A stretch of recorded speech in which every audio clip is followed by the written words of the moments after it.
Gracias por escuchar nuestros audios y podcast en RTVE Play Radio y en nuestra aplicación móvil de RNE.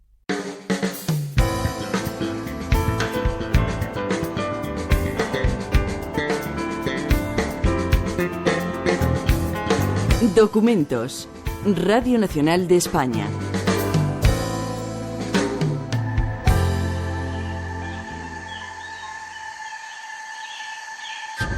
...1521... La conquista de México. Lo más llamativo de Hernán Cortés no es lo que hizo, sino que pensó que se podía hacer.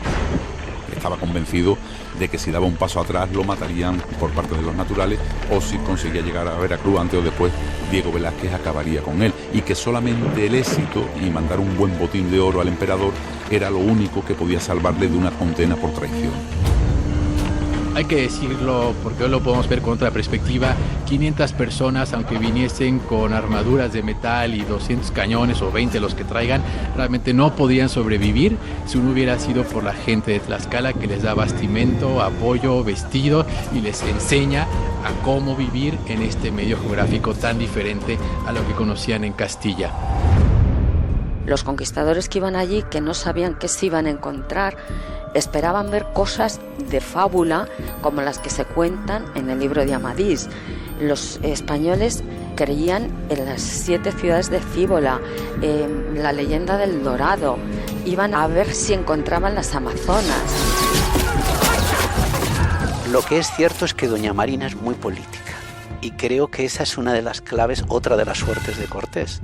Porque Cortés es un hombre que ve muy bien los funcionamientos políticos y las tensiones de los distintos grupos, y Marina se los explica.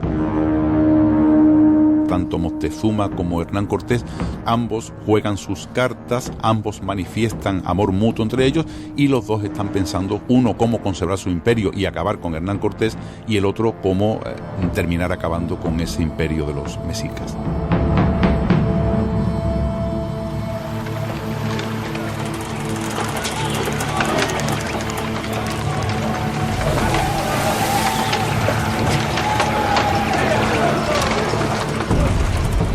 En noviembre de 1518, zarpa de Santiago de Cuba la expedición de Hernán Cortés, que logrará en 1521 la toma definitiva de México Tenochtitlan. De las ruinas del Anáhuac o Imperio Azteca nacerá el Virreinato de Nueva España, el inmenso territorio mesoamericano que tendrá al actual México como centro y que integrará territorios hacia el norte en lo que hoy son los Estados Unidos, el Pacífico al oeste y Centroamérica al sur. Desde 1517, el gobernador de Cuba, Diego Velázquez, había enviado 2 expediciones: la de Francisco Hernández de Córdoba, que descubre y muere en Yucatán, y la de su sobrino Juan de Grijalva. Las órdenes son rescatar, es decir, conseguir oro y esclavos por mercancías ordinarias. En el continente encontrarán un mundo organizado en reinos y señoríos muy distinto al que habían conocido los españoles en el Caribe. Salió de la isla de Cuba el dicho Hernán Cortés, capitán general de aquella armada. Primera carta de relación de Hernán Cortés, firmada por el Cabildo de Veracruz, en la que el conquistador habla de sí mismo en tercera persona. A 12 días del mes de febrero de 1519, para ir a la tierra intitulada Yucatán, con 10 naos, 7 de las cuales eran propias del dicho Hernán Cortés y otras 3 de Diego Velázquez. Y luego le alcanzaron otras 2 naos que el dicho Diego Velázquez le envió. Cortés viaja con 500 soldados, entre los que figuran 32 ballesteros, 13 escopeteros y 16 jinetes con 10 cañones de bronce y 4 falconetes, más un centenar de marinos y 2 centenares de indios de servicio y esclavos negros. Esta expedición ya no es para rescatar.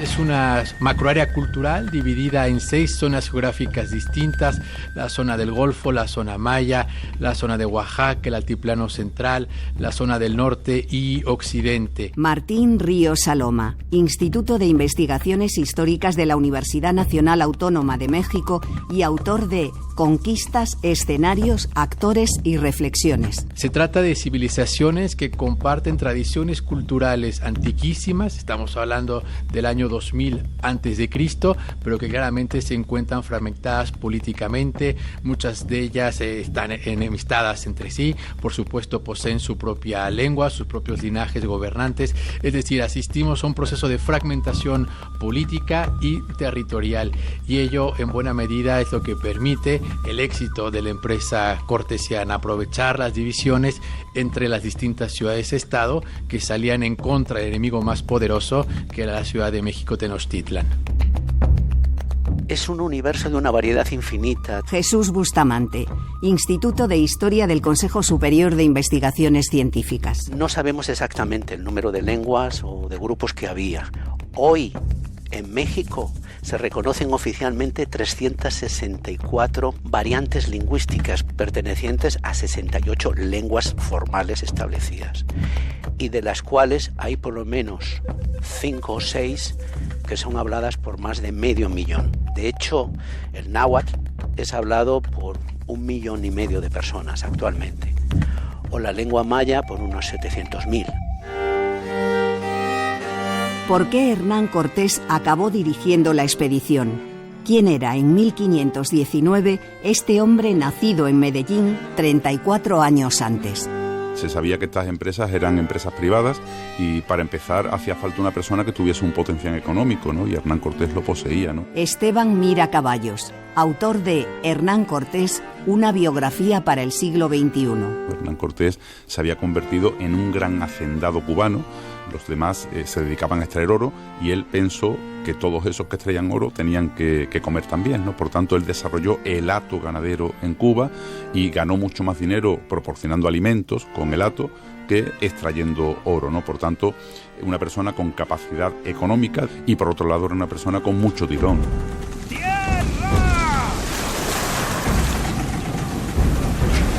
La armada de Cortés arriba a la isla de Cozumel, frente a las actuales costas de Cancún, en febrero de 1519. De la selva yucateca surge entonces el clérigo de Écija, Jerónimo de Aguilar, quien había naufragado en esas costas 8 años atrás para convertirse en el primer intérprete de Cortés del maya, o lengua como se decía entonces. Un golpe de suerte para el conquistador español. Incorporado Jerónimo de Aguilar, la armada de Cortés fondeará en la desembocadura del río Grijalva, ya en el continente. Cuando terminan de recorrer el Yucatán hacia la zona que hoy sería el final de Campeche y comienzo de Tabasco, allí tienen un enfrentamiento, la batalla de Centla. Una batalla clave para los españoles porque ahí no hay aliados, ahí son los 550 hombres de Hernán Cortés los que se enfrentan a miles de naturales.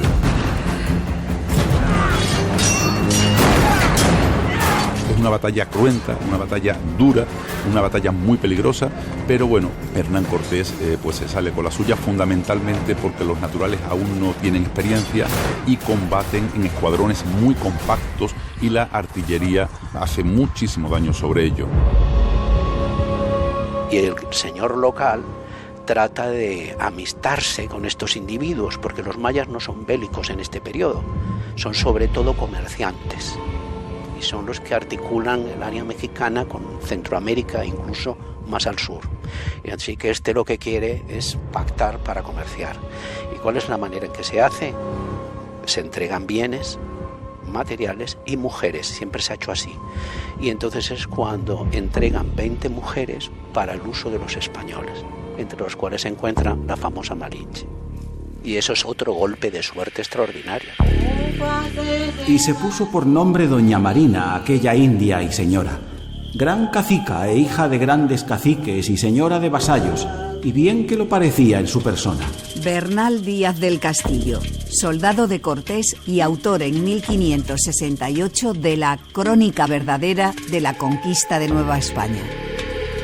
Y Cortés repartió a aquellas mujeres a cada capitán la suya, y a esta doña Marina, como era de buena presencia y entremetida y desenvuelta, la cedió a Alonso Hernández Portocarrero, que ya he dicho otra vez que era primo del de Medellín.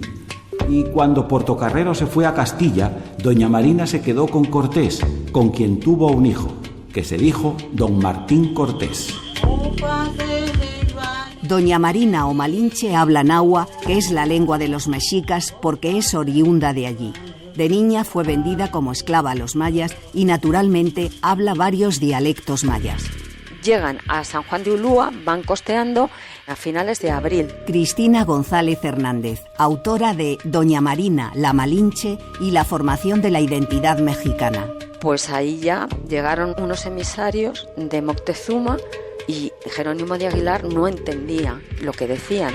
Y fue ahí cuando ella, que debía de ser, como decía muy bien las crónicas, entremetida y desenvuelta, pues tomó la iniciativa de explicar, no solamente traducir lo que decían, sino explicar a Jerónimo de Aguilar lo que representaban esos emisarios, y ese fue a partir de entonces el triple sistema de traducción que se siguió del azteca al maya y del maya al español y viceversa, hasta que Marina, en eso coinciden todas las fuentes, aprendió el castellano, lo cual hizo innecesarios los servicios de Jerónimo de Aguilar. Doña Marina pasa en muy poco tiempo de intérprete a mediadora cultural, informante y asesora de Cortés para ayudarle a entender las claves del mundo que aspiraba a conquistar. Era ella la que hablaba. Ella estuvo presente en todas las negociaciones, en todas las conversaciones con emisarios de Moctezuma, con señores locales. Pues la veían como una especie de ser sobrenatural, y el propio Cortés, los indígenas lo nombraban Malinche, por ir siempre en compañía de la Malinche o de Malintzin. Finalmente, a través de la figura de Doña Marina, podemos reconocer también la participación de las mujeres en la historia en general y en la historia de la conquista de México Tenochtitlan, porque las mujeres fueron fundamentales, primero como esposas, concubinas, es decir, como parte de esas primeras alianzas. Segundo, las hijas de la nobleza indígena, tanto tlaxcalteca como mexica, tuvieron un papel fundamental en los procesos de negociación. Y hay imágenes muy bonitas del lienzo de Tlaxcala donde se muestra claramente que son las hijas de los gobernantes de Tlaxcala quienes están dialogando y negociando con Doña Marina. Es decir, es un diálogo de mujeres, porque las mujeres tienen un papel central dentro de los linajes gobernantes mesoamericanos. Tras la conquista de Tenochtitlán, Cortés compensaría a Doña Marina con 2 encomiendas y la casaría con uno de los regidores del Cabildo de Ciudad de México, Juan Jaramillo. Sin embargo, la literatura y el nacionalismo mexicano de los siglos XIX y XX la tratarán de traidora por haber servido a Cortés. El malinchismo se usa en México para referirse al complejo social de la preferencia de lo extranjero sobre lo propio.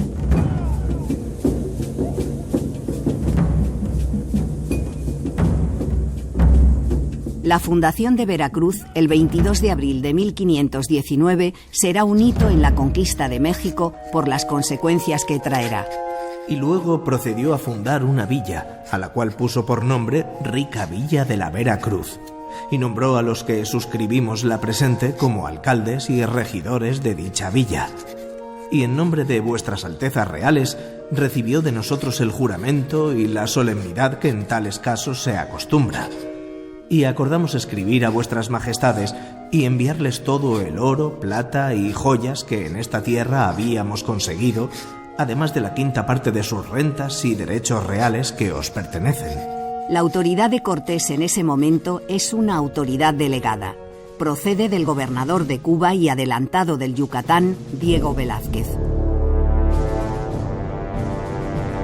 Cortés, ya con la perspectiva de conquistar un imperio para la corona de España, renuncia a seguir bajo las órdenes del gobernador y se inviste de su propia autoridad al hacerse elegir capitán general de Veracruz y justicia mayor, amparándose en las viejas leyes castellanas. La fundación del ayuntamiento permite efectivamente a Cortés romper con Diego Velázquez, por cuanto es la autoridad colegiada constituida en ayuntamiento la que nombra a Cortés como capitán general de la expedición. Rompe con la autoridad delegada por el rey, pero no rompe con el rey. Cortés redactará allí su primera carta de relación a la reina Juana y al emperador Carlos, que junto a las riquezas conseguidas despachará a Castilla con su primo Portocarrero y Francisco de Montejo. A pesar de las instrucciones de que evitaran Cuba, su barco recalará en Santiago, donde las confidencias sobre la traición de Cortés acabarán llegando al gobernador Velázquez, que ordenará expediciones para prenderlo. La traición forma parte intrínseca de todo el proceso de conquista, ¿no? Hay muchos que aspiran a lo mismo, ¿no? Y las envidias y las traiciones están siempre presentes, ¿no? Ahí están los problemas de Diego de Nicuesa y Alonso de Ojeda. Diego Velázquez traiciona a Diego Colón, Hernán Cortés a Diego Velázquez, Cristóbal de Olid a Hernán Cortés, Francisco Pizarro termina matando a Diego de Almagro en el Perú, el hijo de Diego de Almagro termina matando a Francisco Pizarro, después la justicia lo mata, en fin. Y no hay que perder de vista que murieron más españoles en la conquista a manos de otros españoles que a manos de los naturales. Como llegase a Yucatán, y habiendo conocido su grandeza y riquezas, Hernán Cortés determinó hacer no lo que Diego Velázquez quería, que era comerciar y rescatar oro, sino conquistar la tierra y ganarla para la corona real. Y para conseguir ese propósito, hizo un hecho troyano, como fue anegar y desbaratar todas las naos, haciendo sacar la madera y clavazón de ellas a la costa, con presupuesto que, viendo los españoles que no tenían en qué volver ni en qué poder salir de aquella tierra, se animasen a la conquista o a morir en la demanda. El episodio de la quema de las naves es un mito, aunque ha quedado como frase hecha. A Cortés no solo le anima ese todo o nada que arguye en sus cartas, sino evitar la deserción de los partidarios de Diego Velázquez en sus filas. En Veracruz, a Cortés le llega una invitación de Zempoala, distante unos 40 kilómetros. Allí descubrirá una ciudad inmensa y también las disensiones internas y rivalidades del Imperio azteca. Partí a la ciudad de Zempoala, que yo intitulé Sevilla, el 16 de agosto de 1520, con 15 caballos y 300 peones, lo mejor aderezados de guerra que pude. Y dejé en Veracruz 150 hombres. Toda aquella provincia de Zempoala eran súbditos de aquel señor Moctezuma, y según fui informado, lo eran por fuerza y desde hacía poco tiempo. Y dijeron que querían ser vasallos de vuestra majestad y mis amigos, y me rogaban que los defendiera de aquel tirano que les tomaba a sus hijos para matarlos y sacrificarlos a sus ídolos. La entrada en Zempoala igual, ellos se quedan absolutamente asombrados, nunca habían visto nada parecido. Esteban mira caballos. Hay que tener en cuenta que Zempoala tenía entonces entre 20 y 25.000 habitantes, no era toda una ciudad. No habían conocido nada parecido ni en la Española ni en Cuba con tanta grandeza. El cacique de Zempoala ruega a Cortés que no vaya directamente a Tenochtitlán sin pactar primero con la ciudad-estado de Tlaxcala, la peor enemiga de los mexicas y la de mejores guerreros. Antes de cerrar ninguna alianza, los tlaxcaltecas quieren probar a los españoles en el campo de batalla para averiguar su valor real. Cuando Cortés avanza hacia Tlaxcala, los tlaxcaltecas lo reciben en pie de guerra, también para medir sus fuerzas. Y cuando se dan cuenta que tienen la suficiente capacidad de resistencia, ahí son los propios tlaxcaltecas los que deciden cambiar las dinámicas y pensar que pueden aprovechar a Cortés para sus propios fines, que es derrotar a Tenochtitlan. Como hemos ido cambiando la narrativa, durante muchos años pensamos que fue Cortés quien se alió con los indígenas. Hoy quizás estamos en condiciones de ver que fueron los distintos grupos indígenas los que se aprovecharon y utilizaron a Hernán Cortés para sus propios fines.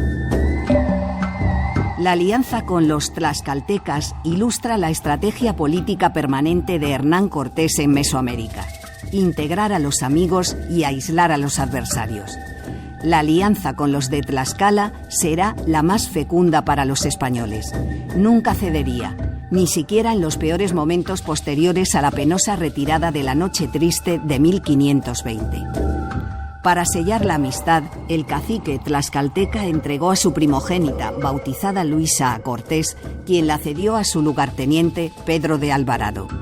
En la distancia, Moctezuma no podía ver con mayor inquietud la alianza de sus furibundos enemigos tlaxcaltecas con los extranjeros barbudos.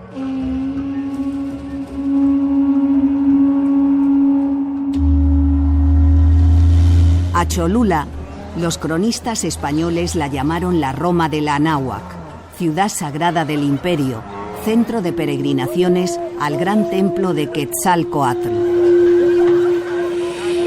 Cholula es un gran centro de enorme prestigio, un gran centro urbano, de espiritualidad y sobre todo de mercado, que es fundamental para la comunicación de toda Mesoamérica. Es más o menos un señorío independiente, pero rinde vasallaje en realidad al señor de México. Cholula se encuentra a unos 130 kilómetros de Ciudad de México, Tenochtitlán, muy cerca de la actual Puebla. Al principio, los cholultecas recibieron hospitalariamente a los españoles, aunque sus aliados tuvieran que acampar fuera de la ciudad. Salieron de la ciudad a recibirme con muchas trompetas y atabales, muchas de las personas que ellos tienen por religiosas en sus mezquitas. Y con esta solemnidad nos condujeron a la ciudad y nos ofrecieron un aposento muy bueno. Allí nos trajeron de comer, aunque no cumplidamente. Vinieron 3 indios, amigos de los de Zempoala, y discretamente dijeron a Cortés que habían hallado hoyos en las calles, disimulados con madera y tierra, llenos de estacas muy agudas para matar los caballos. Que las azoteas estaban llenas de piedras y mamparos de adobes, y que también habían hallado albarradas de maderos gruesos en otra calle.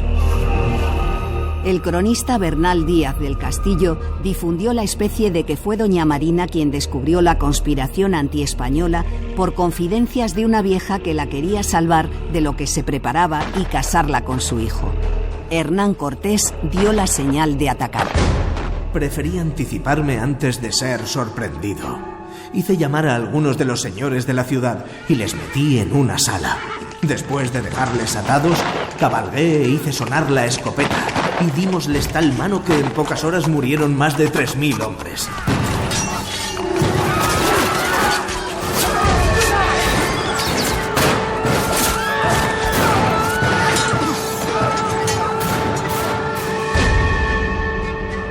Quizá la cifra de 3000 muertos sea un poco exagerada, como es habitual en Cortés. Pero lo cierto es que hubo matanza y que la noticia corrió como la pólvora por el Valle de México hasta llegar a oídos de Moctezuma. Los aliados tlaxcaltecas fueron especialmente activos en el saqueo y la degollina para saldar cuentas pendientes. El padre Bartolomé de las Casas aseguró que la matanza fue injustificada y que solo tenía como fin sembrar el miedo entre los indios de la Anáhuac. Toman a la población de Cholula desprevenida y allí se realiza una de las matanzas más terribles en el proceso de conquista. Martín Ríos Saloma, Instituto de Investigaciones Históricas de la Universidad Nacional Autónoma de México. Pero hay que decirlo también, no es que Cortés sea malo, así se hace la guerra en el siglo XVI, lo mismo pasa en Roma, ¿no? En el famoso saco de Roma de los años 1525, si mal no recuerdo. Es decir, el terror como arma política ha sido utilizado en Europa a lo largo de la Baja Edad Media. Y por lo tanto, las noticias de esa matanza llegan a México Tenochtitlán y es lo que los hace estar alertas. Yo creo que a partir de esa actuación los tlaxcaltecas nunca más dudaron de apoyar a Cortés.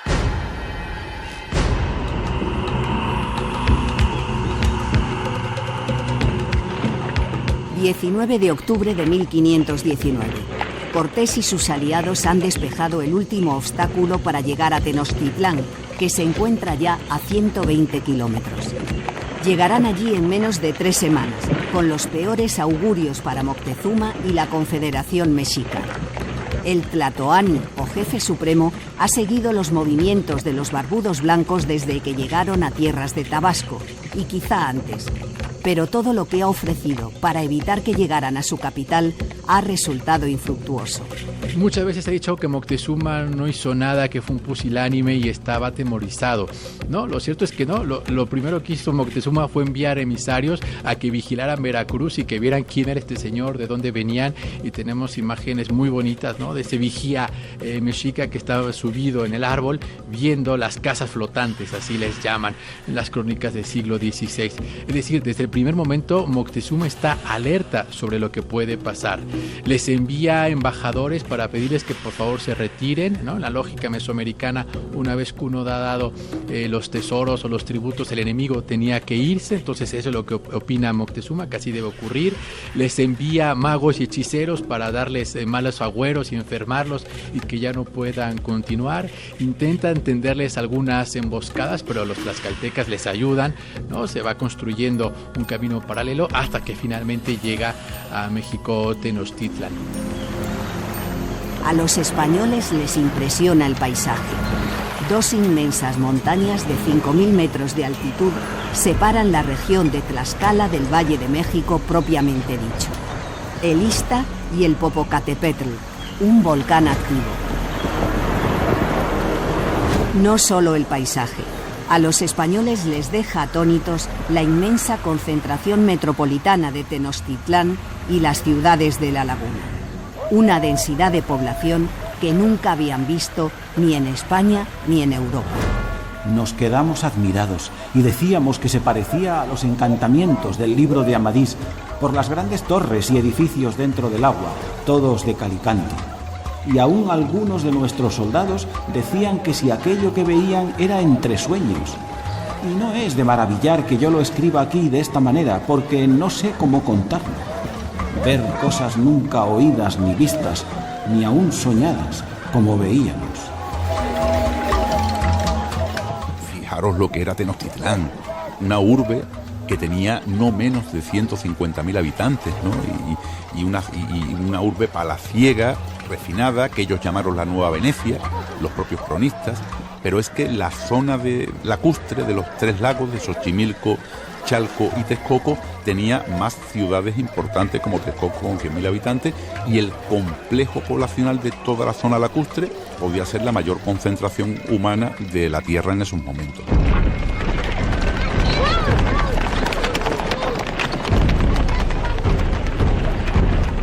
De mañana partimos de Iztapalapa, acompañados de aquellos grandes caciques que atrás he dicho.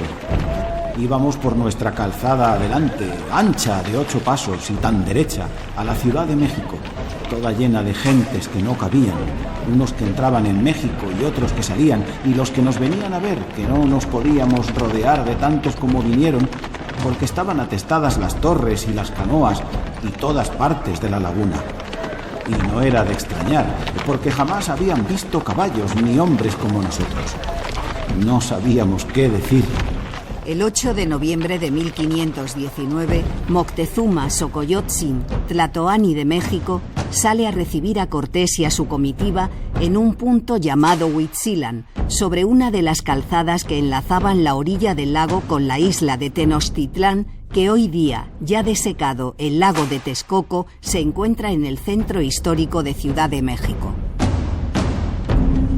Nos salió a recibir aquel señor Moctezuma con hasta 200 señores, todos descalzos y vestidos con distintas galas. Moctezuma venía por medio de la calle con 2 señores, el uno a mano derecha y el otro a la izquierda. El gran Moctezuma venía muy ricamente ataviado, según su usanza, y traía calzadas una especie de sandalias con las suelas de oro y muy preciada pedrería por encima. 4 grandes caciques traían el palio sobre sus cabezas y otros muchos señores venían delante del gran Moctezuma barriendo el suelo por donde había de pisar y le ponían mantas para que no pisase la tierra. Todos estos señores ni por pensamiento le miraban en la cara, sino los ojos bajos y con mucho acato, excepto los 4 deudos y sobrinos que le llevaban del brazo. Me quité un collar que llevaba de margaritas y diamantes de vidrio y se lo eché al cuello. Un servidor suyo vino con 2 collares envueltos en un paño, hechos de concha de caracoles colorados que ellos aprecian mucho, y de cada collar colgaban 8 camarones de oro de mucha perfección. Cuesta mucho entender la actitud arrogante de Cortés en ese momento en que se ha metido en la boca del lobo. Tenía bajo su mando algo menos de 500 soldados españoles y en su mente abrigaba la idea de que podía hacerse con el inmenso y poderoso imperio mexica para la corona de España. Cierto es que le acompañaban miles de guerreros tlaxcaltecas, totonacas y cempoaleses, pero aún así su arrogancia rayaba la temeridad. Efectivamente no va solo, lleva todo un ejército tlaxcalteca con él y de gente de Huejotzingo y demás. Es decir, estamos hablando de más de 15,000 soldados que lo acompañan. Entonces, claro que no está solo. Lo que ocurre ahí es que a través de las negociaciones, se establece que los tlaxcaltecas se van a quedar fuera de Ciudad de México, pero pueden entrar en la Ciudad de México de Tenochtitlan y actuar en cualquier momento. Y un poco, sí hay que reconocerle, convencido de la superioridad militar y de la superioridad de la causa, y que efectivamente pues está protegido por Dios y por Santiago Apóstol. Lo más llamativo de Hernán Cortés no es lo que hizo, sino que pensó que se podía hacer. Ese es el gran mérito de Hernán Cortés. Estaba convencido de que si daba un paso atrás lo matarían por parte de los naturales, o si conseguía llegar a Veracruz antes o después, Diego Velázquez acabaría con él, y que solamente el éxito y mandar un buen botín de oro al emperador era lo único que podía salvarle de una condena por traición. Cortés reproduce en sus cartas el relato mítico de Moctezuma sobre las ancestrales creencias mexicas en las que curiosamente encaja la visita de los españoles. Quizá una estrategia política defensiva a la espera de acontecimientos. Ni yo, ni los que habitamos esta tierra somos naturales de ella, sino forasteros venidos de fuera. Nuestra generación la fundó un señor que volvió al sitio del que procedía. Más tarde, tornó para llevarse consigo a sus descendientes, que ya estaban casados con mujeres naturales de la tierra y habían poblado estas tierras. Y ya no quisieron marcharse, ni siquiera tenerle como señor. Siempre hemos creído que sus descendientes habrían de volver a sojuzgar esta tierra y a nosotros, como a sus vasallos. Y según de la parte que vos decís que venís, que es donde sale el sol, y las cosas que decís de ese gran señor o rey que acá os envió, creemos y tenemos por cierto que él sea nuestro señor natural. Ambos juegan sus cartas, ambos manifiestan amor mutuo entre ellos, y los dos están pensando, uno cómo conservar su imperio y acabar con Hernán Cortés, y el otro cómo terminar acabando con ese imperio de los mexicas. Cortés y sus hombres han sido agasajados y acogidos como invitados en el palacio de Axayacatl. Pero las promesas de vasallaje al rey de España no impiden que Cortés vea su extrema vulnerabilidad. Como medida de seguridad, el de Medellín da un golpe de mano y toma como rehén a Moctezuma. Se percibe ya en el ambiente que la sociedad mexica está muy descontenta con la presencia castellana, con la presencia de los tlaxcaltecas, y por lo tanto los castellanos temen que haya un alzamiento generalizado y que les acaben allí mismo en la ciudad. Entonces, claro, desde la lógica europea se entendería que al hacer prisionero al rey, pues ya toda la población se rendiría, como hubiese pasado en el caso castellano, por ejemplo, de tal suerte que aprisionan a Moctezuma. Desde el 14 de noviembre de 1519, Moctezuma es rehén de los españoles. El germen para la reacción mexica ha sido plantado. Ahora solo necesita el momento propicio para aflorar. Durante los 7 meses siguientes, Cortés se informará del funcionamiento político del imperio mexica con su sistema de caciques y señores, en muchas ocasiones rivales entre sí por cuestiones de poder y representatividad. Cortés averiguará también la procedencia del oro mexicano, sus minas, su comercio y el sistema de abastecimiento de agua y mercancías de la ciudad. Toda esta información se revelará muy útil cuando, a la vuelta de unos meses, emprenda el asedio y asalto militar a la capital del Imperio Azteca.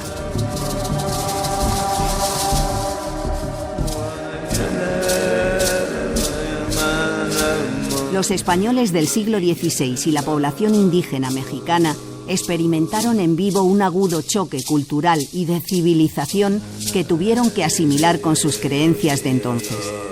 A los expedicionarios de Cortés les habían sorprendido especialmente los sacrificios humanos y el canibalismo ritual. Los cronistas son unánimes al recordar el olor de la sangre en el Templo Mayor. Dice Bernal Díaz del Castillo que eso parecía una carnicería.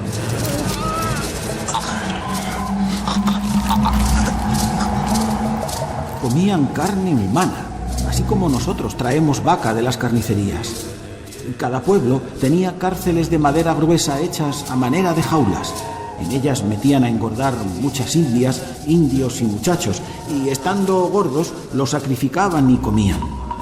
En las guerras que se daban unas provincias a otras, los que capturaban los sacrificaban y comían.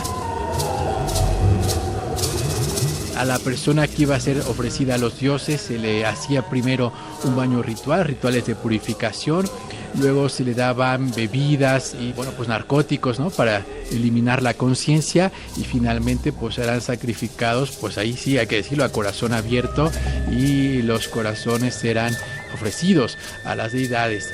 Y entonces, claro, pues seguramente tienen que causar mucha impresión. Pero la ceremonia no acababa ahí. Una vez que estaba muerto el guerrero capturado, lo descuartizaban y tiraban los restos por las escalinatas abajo para que los guerreros que habían participado en esa captura pues se repartiesen esas carnes, ¿no? Era un imperio también caníbal, ¿no?, que fuese un canibalismo ritual, sacrificio y canibalismo ritual. Durante su estancia en Tenochtitlán, Cortés irrumpirá en el Templo Mayor para destruir las imágenes religiosas mexicas y sustituirlas por cruces, vírgenes y santos cristianos. Lo hace sin contemplaciones, a pesar de los consejos del padre Olmedo que lo acompañaba. Los principales ídolos los derroqué de sus pedestales y los hice echar escaleras abajo, cosa que Moctezuma y los otros lamentaron. Me dijeron que no lo hiciese, porque si se corría la voz, las comunidades se levantarían contra mí, porque creían que aquellos ídolos les daban todos los bienes temporales. Yo les hice entender que había un solo Dios, Señor de todos los hombres, creador del cielo y de la tierra. Cortés sostiene que Moctezuma y los suyos acataron con semblante alegre la iconoclasia del conquistador y que colaboraron con él limpiando la sangre y erigiendo las nuevas imágenes. Les defendí que no matasen criaturas como acostumbraban, porque era muy aborrecible a Dios, y porque las leyes de su sacra majestad lo prohíbe y manda que el que matare fuese muerto. Y de ahí en adelante se apartaron de ello, y en todo el tiempo que estuve en la ciudad nunca se vio matar ni sacrificar a criatura alguna. Las palabras de Cortés sobre la supuesta colaboración alegre de las autoridades mexicas para derrocar a sus ídolos suena poco convincente. El levantamiento mexica a la vuelta de unos meses tendrá que ver precisamente con una ceremonia religiosa que abortaron los españoles.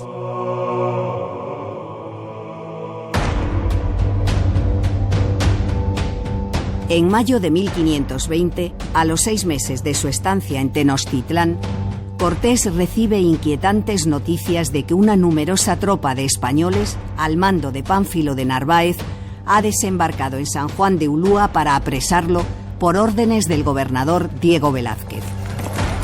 Debió ser una elección difícil para Hernán Cortés, quien decide finalmente abandonar Ciudad de México, Tenochtitlán, con 300 hombres para enfrentarse con los 1000 de Narváez. En la capital mexica deja una pequeña guarnición al mando de Pedro de Alvarado para custodiar a su ilustre rehén Moctezuma y a su corte. Mediante un golpe de audacia, Cortés hace prisionero a Pánfilo de Narváez y enrola a sus tropas. La machada que supuso derrotar a Pánfilo de Narváez, que traía más de 1000 hombres, frente a los 300 hombres que llevaba Hernán Cortés, o sea que triplicaban, casi que cuadruplicaban a los hombres de Hernán Cortés. Esteban Mira Caballos, autor de Hernán Cortés, una biografía para el siglo XXI. en una estrategia, bueno, pues audaz, los sorprende y consigue apresar al capitán Pánfilo de Narváez y conseguir que el resto de sus hombres se pasen a su fila. Mientras tanto, y en ausencia de Cortés, se produce en Tenochtitlán el temido levantamiento durante la festividad de Tozcatl. Sí, una fiesta muy importante en el calendario ritual mesoamericano. La nobleza está desarmada y Pedro de Alvarado, acomete la segunda gran matanza, que desde una perspectiva militar pues pudo haber sido muy exitosa, pero efectivamente contravenía todas las normas y las leyes de la guerra mesoamérica, y eso va a ser muy importante porque muere no solo parte de la nobleza mexica, sino una parte importante de los dirigentes militares de la ciudad.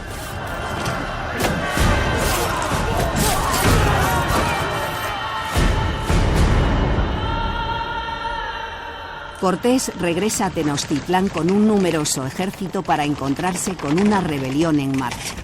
Una multitud enfurecida rodea el palacio de Axayacatl. Cortés ordena a su rehén Moctezuma dirigirse a sus guerreros para aplacar los ánimos. Pero Moctezuma, prisionero de los enemigos, ha perdido su autoridad. Los cronistas españoles afirman que recibió una pedrada de los suyos cuando se dirigía a los mexicas. Morirá a los 3 días, lo que no impedirá que se difundan todo tipo de especulaciones, incluida la especie de que fue ultimado por los españoles porque había dejado de serles útil.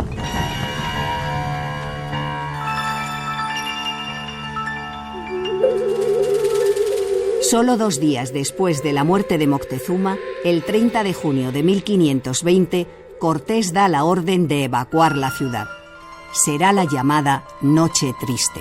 La peor derrota sufrida por una hueste en todo el continente americano a manos de los naturales. Toman la decisión de salir apresuradamente de la ciudad, viendo que se iba a producir el ataque final y que iban a perecer todos en el palacio de Axayacatl. De todos los de mi compañía fui requerido muchas veces para salir de la ciudad, porque todos, o los más, estaban heridos y tan mal que no podían pelear. Acordé hacerlo aquella noche. Tomé todo el oro y joyas de vuestra majestad que se podía sacar y lo entregué con ciertos líos a los oficiales de vuestra alteza, que yo en su real nombre tenía señalados, y a los alcaldes y regidores y a toda la gente que allí estaba. Les rogué y requerí para que me ayudasen a salvarlo, y di una yegua mía para ello, en la cual se cargó tanta parte cuanto yo podía llevar. Algunos iban demasiado cargados con el metal precioso que llevaban encima para sacarlo, y y dice por ahí algún cronista eso, ¿no?, que muchos de ellos consiguieron su objetivo de morir ricos, ¿no? La Noche Triste, la huida de Tenochtitlan, eso fue un auténtico desastre. Cristina González Hernández, autora de Doña Marina, la Malinche y la formación de la identidad mexicana. La capital del imperio era una ciudad lacustre, con calzadas que la unían a tierra firme y puentes. Se levantan los puentes, te atacan por el agua, te persiguen por la calzada, pues la debacle total y absoluta. Cuando los españoles llegaron a un foso más ancho que los anteriores, llamado Tolteacalco, por la gran prisa que se daban, comenzaron a caer al agua españoles, indios, caballos y cargas.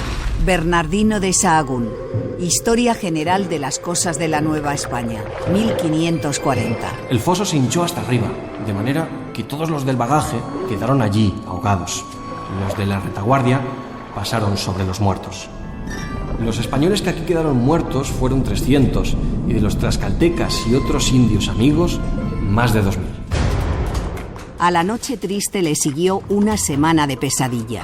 Los mexicas, crecidos por la huida de los españoles y sus aliados, no les dieron tregua en su repliegue hacia Tlaxcala.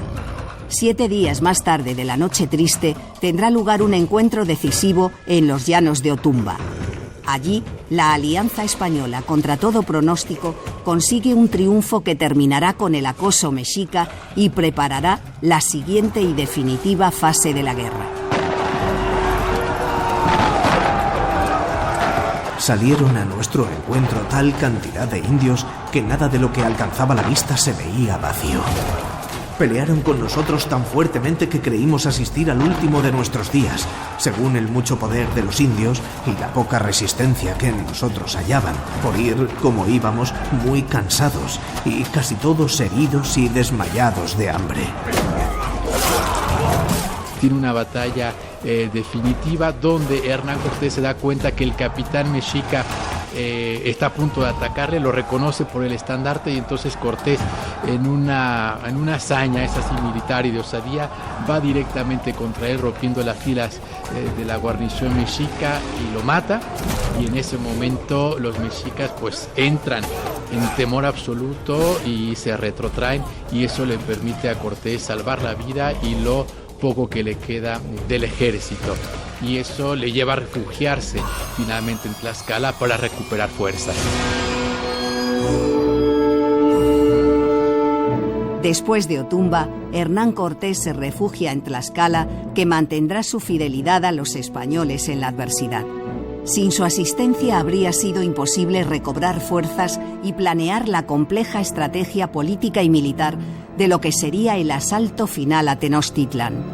En ello invertirán 10 meses, hasta agosto de 1521. Cortés se da cuenta de que si quiere conquistar la ciudad, tiene que llevar a cabo una guerra total en alianza con esos otros pueblos indígenas que tampoco quieren el dominio mexica. Martín Ríos Saloma, Instituto de Investigaciones Históricas de la Universidad Nacional Autónoma de México. Y ahí se forma una alianza estratégica muy interesante, porque se van a fusionar las tradiciones militares castellanas con las tradiciones indígenas, y los capitanes indígenas tendrán un papel importantísimo, y eso hay que subrayarlo, porque Cortés en sus cartas de relación prácticamente no habla de los capitanes indígenas, y parecería que solo él llevó a cabo la conquista, cuando en realidad si no hubiera sido por el apoyo de esos capitanes indígenas, pues poco hubiera podido lograr. Planifica un sistema de cerco que lo primero que hace es ir cortando todos los suministros a larga distancia para el centro de México, desde la costa, desde el sur y desde el Pacífico. Y lo segundo, va acercándose y cercando las dos cosas y eliminando a las guarniciones mexicanas. Los pueblos que están allí sometidos se pasan al ejército de Cortés. Entonces su ejército va creciendo cada vez más, mientras que el mexicano se va encogiendo cada vez más. Los españoles contarán con la inesperada ayuda de una epidemia de viruela que causó estragos en la población indígena en los siguientes meses y años. De viruela morirá el sucesor de Moctezuma, Cuitláhuac. En la capital mexica ocurre una reorganización de la nobleza y aparecen dos bandos. Uno que quiere llevar a cabo la resistencia total y hacer una guerra total a los castellanos para acabar con ellos, y otra que está más bien por firmar un pacto y una alianza para evitar la destrucción. El problema fue que en la segunda parte del año de 1520 pues llega la gran epidemia de viruela que diezmó a la población mesoamericana y evidentemente a los nobles mexicas que querían llevar a cabo esa resistencia. Cortés manda construir lo que los cronistas llaman bergantines para controlar el sistema lacustre que rodea Ciudad de México. Manda rescatar los materiales de los barcos, de los 11 barcos que él se trajo, que no quema sino que hunde, para conservarlos. Jesús Bustamante, Instituto de Historia del Consejo Superior de Investigaciones Científicas. Manda reflotarlos y con esos materiales diseña 11 bergantines. Se diseñan, se hacen más o menos en el propio Veracruz. Con ellos y con 5.000 o 6.000 transportistas indígenas los lleva desde Veracruz al Valle de México. En el Valle de México se montan, se calafatean para que no teman agua y se flotan. Y entonces ya Cortés tiene el control del lago, no solo por sus costas, sino también por sus aguas. Y a partir de ese momento, mayo, empieza el cerco de la ciudad. El cerco a Tenochtitlán comenzará formalmente el 10 de mayo de 1521. Durará 93 días. Desde su capital, los mexicas han contemplado con impotencia cómo sus guarniciones iban cayendo como fichas de dominó y cómo los aliados de antaño se sumaban a la Liga Antiazteca. La primera batalla importante será naval. Se produce la decisiva batalla naval de Iztapalapa, un 31 de mayo de 1521, y a partir de ahí ya pues todo es avanzar sobre Tenochtitlán por tierra y por agua, con bergantines por cada uno de los lados de la calzada, y ir tomando calle a calle, casa a casa, porque eso fue realmente lo que ocurrió con Tenochtitlán, que hubo que ir tomando calle a calle, casa a casa, y no solamente tomándola, sino destruyéndola, porque si no la destruían, por la noche los mexicas volvían a recuperar esa calle ocupada. Los cuerpos muertos y cabezas que estaban en aquellas casas donde se había retraído Cuauhtémoc, juro, amén, que todas las casas y empalizadas de la laguna estaban llenas de cabezas y cuerpos muertos, que yo no sé de qué manera lo describa, pues en las calles y en los mismos patios de Tlatelolco no había otra cosa, y no podíamos andar sino entre cuerpos y cabezas de indios muertos. El final de la guerra se produce cuando las tropas españolas capturan a Cuauhtémoc, embarcado con buena parte de los caciques supervivientes mexicanos, tratando de huir del último reducto donde habían resistido. El bergantín del capitán García Holguín se encaró con una canoa en la cual parecía ir gente principal. De ella hicieron señales para que no disparasen los ballesteros, porque iba en ella Cuauhtémoc, el señor de Tacuba y otros principales de la ciudad. García Holguín me los trajo a la azotea donde yo estaba. Cuauhtémoc me dijo en su lengua que él ya había hecho todo lo que de su parte era obligado para defenderse a sí y a los suyos, que ahora hiciese de él lo que quisiera. Y señalando un puñal que yo tenía, me dijo que le diese de puñaladas y lo matase. Yo le animé y le dije que no tuviera temor alguno. Así, preso este señor, cesó la guerra, a la cual plugo a Dios dar conclusión en martes, día de San Hipólito, 13 de agosto de 1521.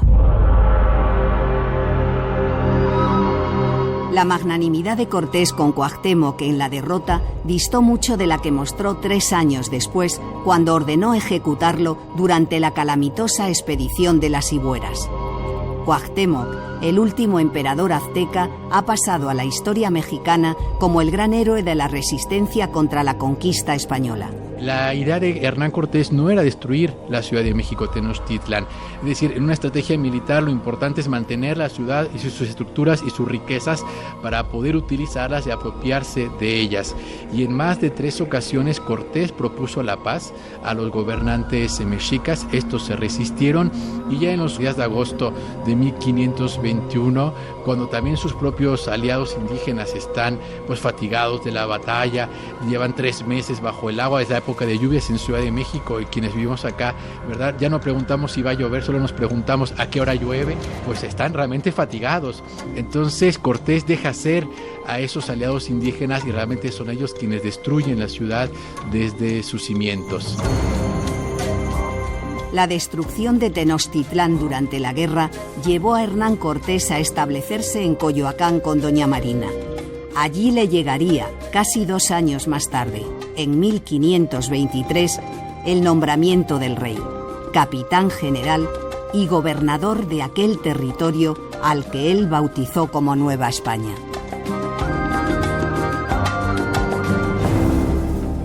...1521...